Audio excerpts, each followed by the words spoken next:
What up, what up, what up, good people? It's your boy BTG, aka Bustem Guns, back at you with another range day review. Starting off with the tabletop, and we'll jump out to the range, get some footage, and then as we do, we'll come back in house and we'll finish up on the table.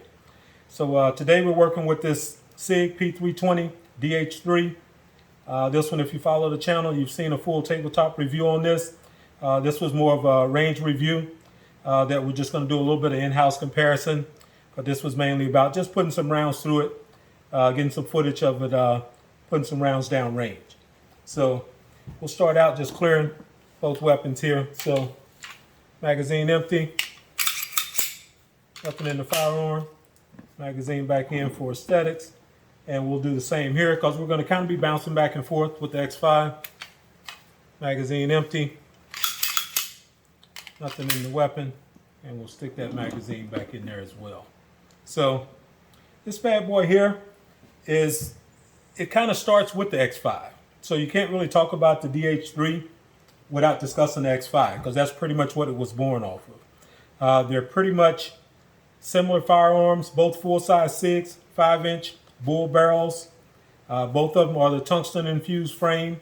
So that technology started with the X5 first, and that's giving you the weight, not quite the weight of a steel frame, but it's giving you a heavier firearm than a regular polymer. So that tungsten infused is giving you the weight in this polymer frame. So you're getting the benefit of the flex from the polymer, but with that tungsten infused, as well as it's got a weight in the slide, so you're getting that weight to balance it off and further control that recoil. So that was nice technology. I think Sig was the first one to do that with the X5, and that was very well received. So they took that same technology and brought it over to the DH3, which the DH3 is pretty much an X5, but this is inspired by Sig's professional shooter, Dan Horner. So he was inspirational in the design of this firearm. He actually uses this firearm for his competition. So they did the cutouts, just to give you a closer look here. And these are not ported. These are just cutouts to lighten the slide, just to further increase the speed and cycling. So you got the cutouts on the slide here. Optic ready. This is set up for the Delta Point Pro. As far as the optic, that's a direct mount.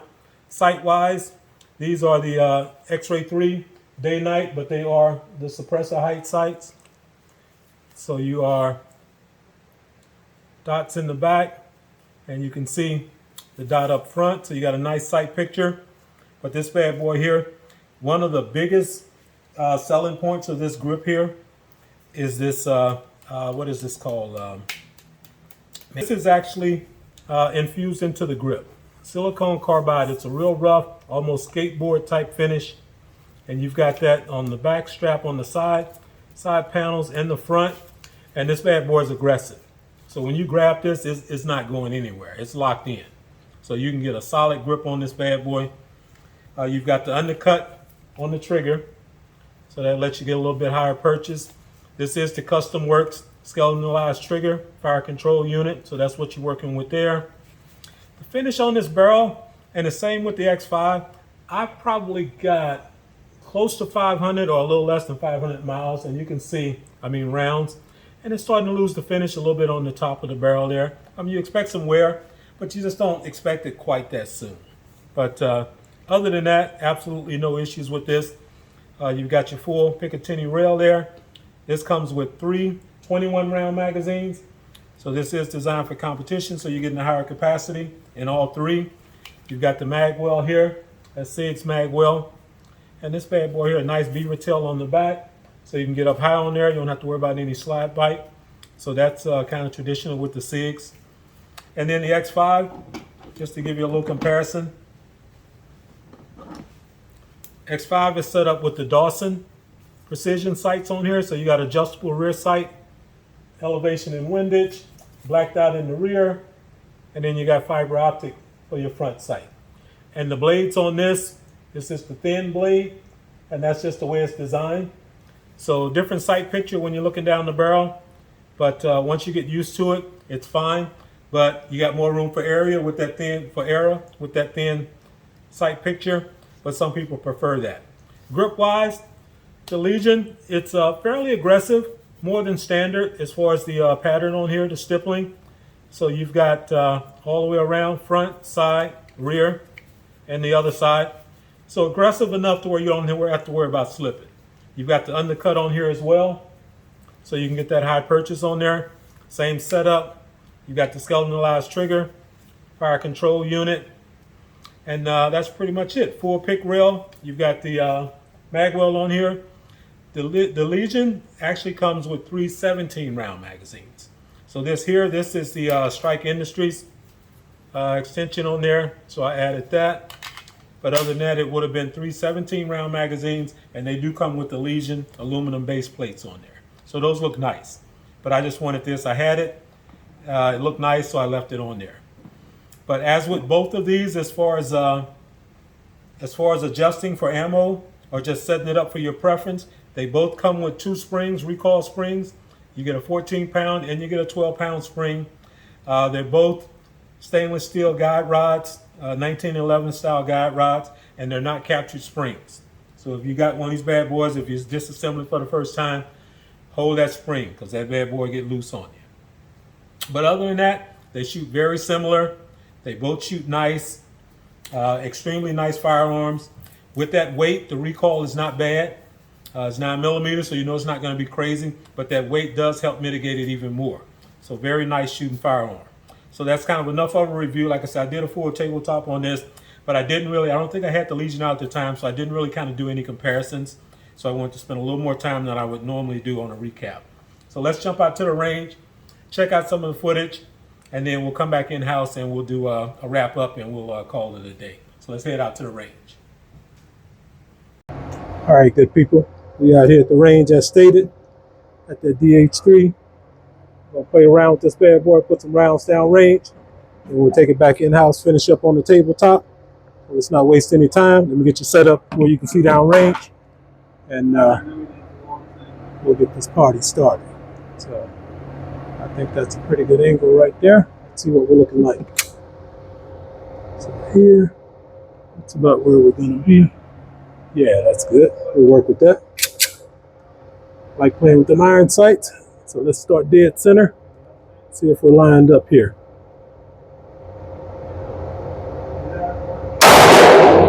Close. Bring it over.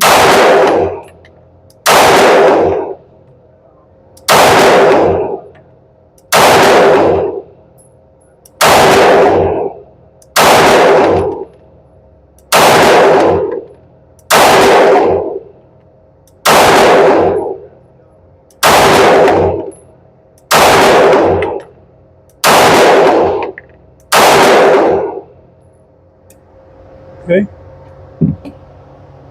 Do a preview, see where we at. Okay, that's where we at so far. So we pretty much dialed in. Now let's see if we can't walk around that target a little bit. This bad boy shoots nice and light. Got that tungsten infused frame on it, so helps keep that muzzle rise down. So let's go top left.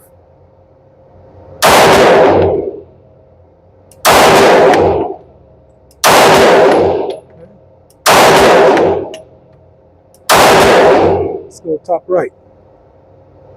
Oh, need more ammo. All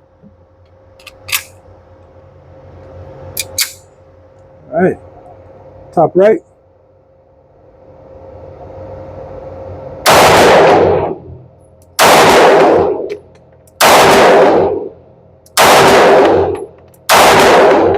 Line up.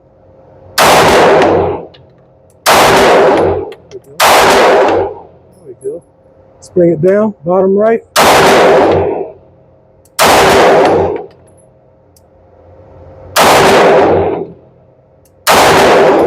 Slow it down. Let's go bottom left.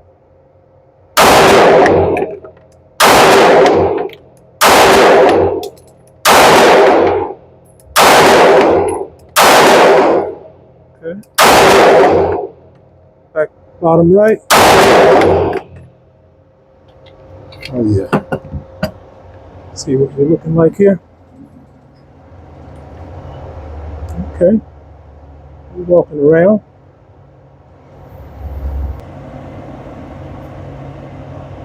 Do a little target maintenance. bad boy doing his own thing. Okay. Get us a fresh mag. And let's go dead center up top.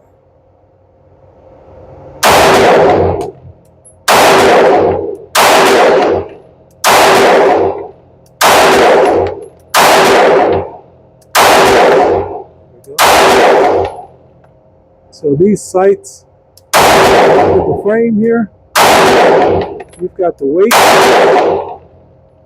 of the Legion X5, very similar firearm, but the sights are different on here. You don't have the thin blades like you do on the Legion, so it's a little easier to dial in your sight picture. But other than that, these shoot very similar.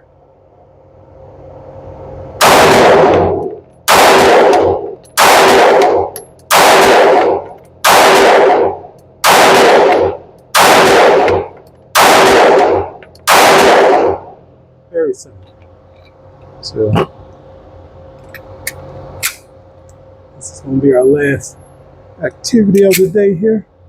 So we're just going to work this target over. And let's go bottom right, see where we at.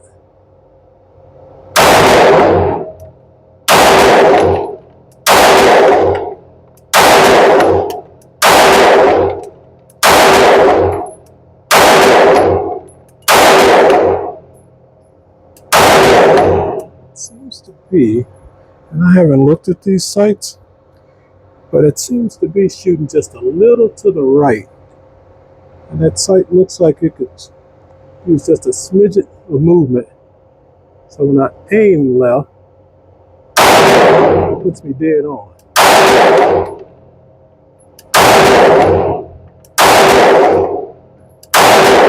So we'll make that adjustment when we get home.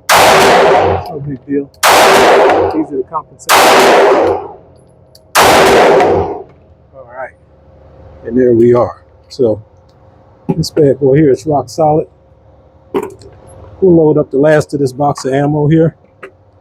And we'll just finish off with that. And then we'll wrap it. This bad boy here, you don't get tired of shooting it. I enjoy using the iron sights. Once you know where your hold is, like I say, we got just a slight adjustment for this rear sight. Need to move it a little bit to the left, but just barely. But we'll do that. But let's just run this last few rounds through here. And we'll just go dead center and finish out that red here.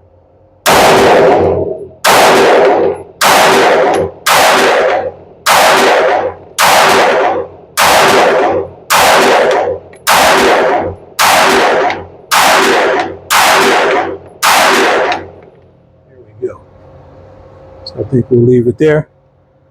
At DH3 is a monster in his own right. So I say we'll take that. It's good work for a pre-weekend activity. So it's your boy BTG. We'll see you back on the other side. How? All right. Welcome back. So as you can see, this bad boy shoots nice and flat. It's accurate. The one thing that I did notice, this rear sight is just a little bit off because I was shooting just a little bit right. And I thought at first I was just pulling it, but then when I did slow down and kind of lock in, I still was shooting right. And as I look closely at this sight, it does seem to be just slightly off. So that's something, I haven't did anything with it yet, but I will adjust that slightly just to bring it over a little bit. But that's no big deal. That's no big deal at all. We had no malfunctions. As you would expect, this 320 series is extremely reliable. This bad boy runs. They're quick. The Legion, I haven't checked to see which spring is in which, but the Legion is known for that light slide rack, and the DH3 is not that light. I don't know if it has the heavier spring in it, so I haven't sampled that, but I will check that. But it is not as light as the Legion itself. You got a little more tension there. But with that Legion, when you're racking that bad boy, it is smooth. It's smooth and it's light. not air rack light, but it is definitely light. So I like that. But that bad boy is nice. I love that tungsten gray, but I'm also a big fan of the Coyote tan. So I like that color. Some people just call it FDE, but it's actually by Sig's definition, Coyote tan. I like that. I like the contrast with that grip on there. So this bad boy is a nice piece to have in the collection, and it shoots extremely well. So I'm probably going to mount on here a Romeo, I think it's a Romeo Pro. That's a direct mount on this. So I will put that on there. I'm not going to put an optic on the Legion, because if you're familiar with the Legion, you know to put an optic on here means you lose the rear sight. And I like the look, I like that sight, and I don't mind shooting it with the irons. So I'm going to leave that bad boy just like it is. I'm going to put a TLR 9 on there for a light, and I will probably do the same here, where I might mix it up because that X300 in the FDE looks kind of nice. So I might mix it up, but we'll go optic and light here, but we're strictly going to go light here just because that TLR 9 looks real nice coming off the bottom of that Legion, because it comes just to the edge of that slide, and that's a pretty sweet look. But once again, I'm not going to hold you. You can see from the range footage, it's a nice, accurate firearm. It runs as quick as you can shoot it, which we couldn't really do in the rapid fire at this particular range. This was the first day. My range had changed up the days. They've added another day, and it's a day that I don't think a lot of people are aware of yet, so it's not really crowded. So I can get in there and have a little privacy, and it helps tremendously without having the excess noise of other firearms going off while you're trying to add a little commentary to the video. So you want to kind of be able to discuss what's going on, but when there's a lot of ammo, a lot of rounds going off, it just completely drowns out the audio, and it just makes it difficult to where you're pretty much just shooting and you're catching a word here and there, and it's frustrating. It's frustrating to me when I watch the videos back, so it's got to be frustrating for you guys when you're trying to watch the video and catch the commentary. So hopefully I did the review of this one, and I did the shadow systems that's up already. Both of those was with nice quiet time, so hopefully the audio definitely is much better. But I'm so used to it being noisy that I'm not commentating as much. So that's an adjustment for me. Just kind of narrate a little bit more and talk through what's going on and take advantage of that quiet time. It's almost like having your own private range. So we'll see if that continues.